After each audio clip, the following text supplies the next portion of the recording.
那讲到要照电工，一般拢爱去到病院内面做。台南的基比病院为着要推销这居家医疗，开发一台会当随身载的电工机。亲像最近有患者扫过发烧，因希望讲挺好在咱厝内面治疗，因就请病院提供伫厝的急症照护，护理人员就出动早上改新的设备，替民众摄影检查，也正做全国头一个伫厝内面照电工的案例。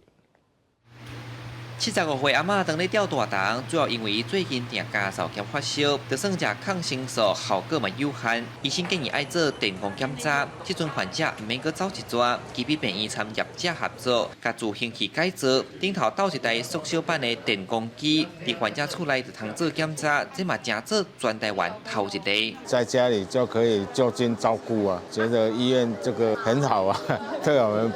帮助良多了。这台机器其实它是一个纳米球管，所以其实它出来的色素其实会比我们目前的 X 光量还会稍微更低一点。测试的时候在穿着的时候，其实也会穿防护衣去照射。那 X 光其实大家不用担心，它是不会残留的。卫福部7月末开始试办伫厝急症照护计划，针对有肺炎、药道感染也是有芳寿婴的患者，拢通申请伫厝甲机构接受治疗。基比病院讲，试办到今有18个伫厝急症照护病人无利便就医。 不过要像阿嬷免出门伫厝做电工，就爱是适龄，也是爱做巴氏牛表来做评估。我想这是跨出非常重要的一个里程碑。医疗上，我们能够确保这个在居家的医疗品质，对家属来讲也可以减少这个疲惫奔波。 对病人来说，他更是可以避免他又在进到医院之后，在他免疫力不好的情况下，还有可能遭受到其他的一些不同的感染。这个在宅的 X 光不只是用在急诊照护来照肺炎以外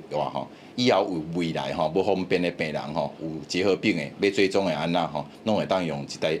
X 光机来照。 这个会当随身在电工室的病院表示，这伫紧急医疗方面嘛通运用，像讲若有事故也是灾难，医疗团队当随提供准确的诊断甲照护。记者李从台南采访报道。